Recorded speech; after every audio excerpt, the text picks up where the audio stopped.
বন্ধুরা নমস্কার। বিষয় সংবাদপত্র যেভাবে বিপ্লব ঘটায়। বন্ধুরা, হয়তো 4-5 পৃষ্ঠার একটি পত্রিকা, তাতে ছাপার অক্ষরে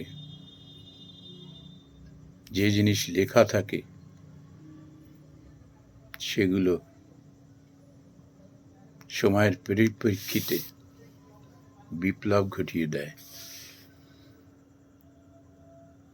জনজাগরণের ক্ষেত্রে বিপ্লব কিংবা রাষ্ট্রীয় বিপ্লব ঘটিয়ে দেওয়ার ক্ষমতা থাকে তার। কথা বলে না,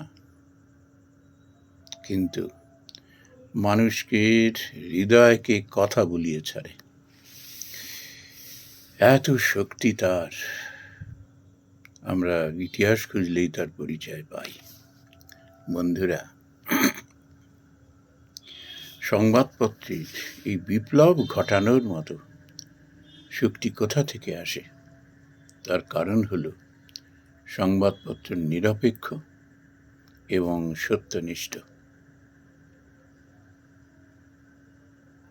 সত্য থেকে, নিরপেক্ষতা থেকে কোনো মূল্যে তারা সরে যান না। আমরা শৈশবে এটা দেখেছি। সংবাদপত্রকে কেউ প্রলোভিত করতে পারেনি।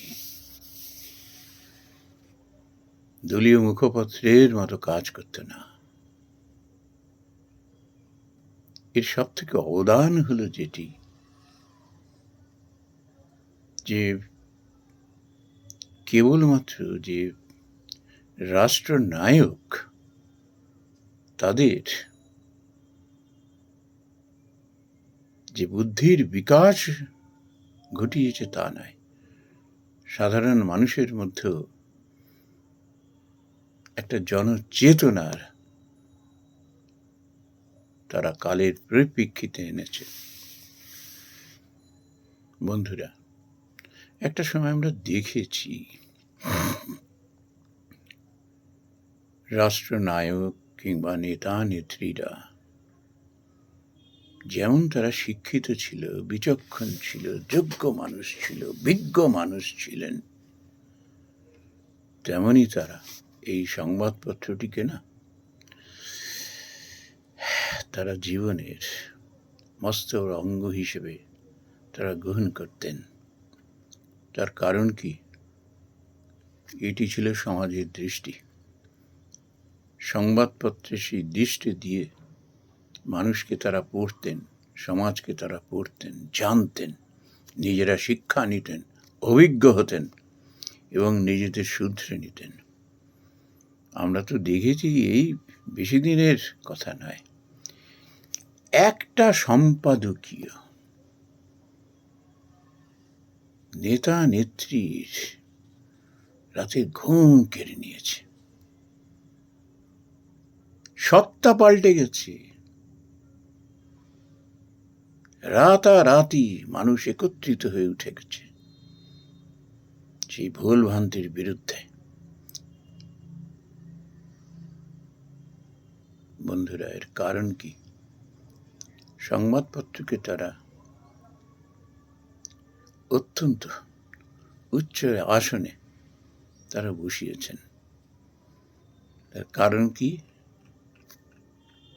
সত্যের প্রতি তাদের যে নিষ্ঠা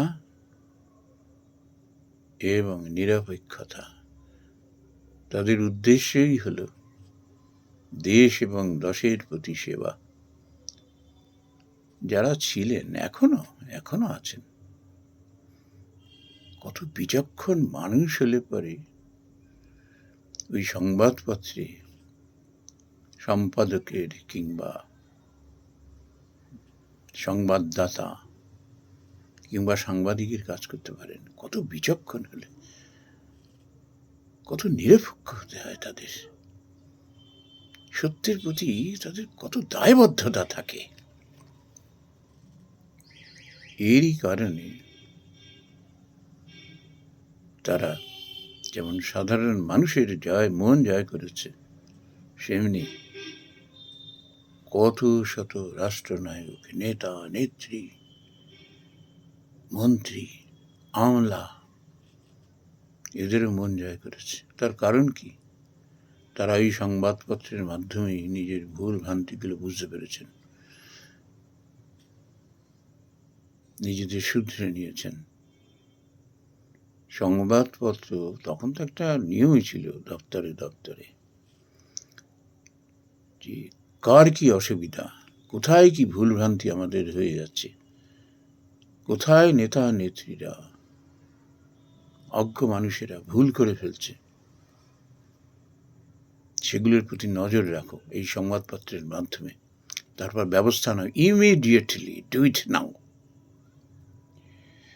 এই সংবাদপত্রের অবদান অপরিসীম, অপরিসীম। একটা রাষ্ট্রের উন্নতির পেছনে, সমৃদ্ধির পেছনে সংবাদপত্রের অবদানকে অস্বীকার করার জো থাকে না, উপায় থাকে না। তার কারণ কি? প্রতিনিয়ত তারা প্রত্যেকটি মানুষকে সদুপদেশ দিয়ে যাচ্ছেন, সমাজের অভাব অনটন, অন্যায় অবিচারগুলোকে সাহসের সঙ্গে তুলে ধরছেন। তার কারণ কি? অন্যায় অবিচার, পীড়ন, উৎপীড়ন, এগুলো যে সমাজে যে দেশে স্থান পায়, সেই দেশের কখনো উন্নতি হতে পারে না। মানুষকে কতখানি যোগ্য হতে হয়, বিজ্ঞ হতে হয়, এই সংবাদপত্রই বুঝিয়ে দেন। একটা সময়ে দেশের এত প্রভূত উন্নতি কি করে হয়েছে? তখন তো এত আধুনিকতা, এত বিজ্ঞানের তো এত অগ্রগতি তখন আমরা চোখে দেখিনি। তারপরেও কত উন্নতি, কত ইন্ডাস্ট্রি হয়েছে।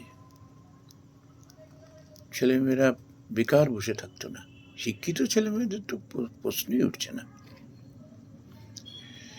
মানুষের তবু অভাব অনটন ছিল, মনে শান্তি ছিল। তার কারণ কি?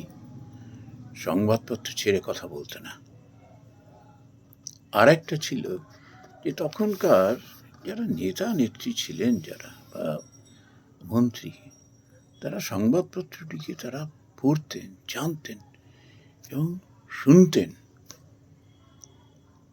শুনতেন এই কারণে নিজেকে শুধরানোর জন্য। এই জন্য একটা সময় আমরা অনেক যোগ্য নেতৃত্ব পেয়েছি, দেশের প্রভূত সমৃদ্ধি আমরা দেখেছি। ওই যে বললাম, তবুও আমাদের অভাব অনটন ছিল, কিন্তু মনে শান্তির অভাব ঘটেনি। আর এর মূলে সংবাদপত্রের অবদানকে অস্বীকার করবার এতটুকু উপায় নেই। নমস্কার বন্ধুরা।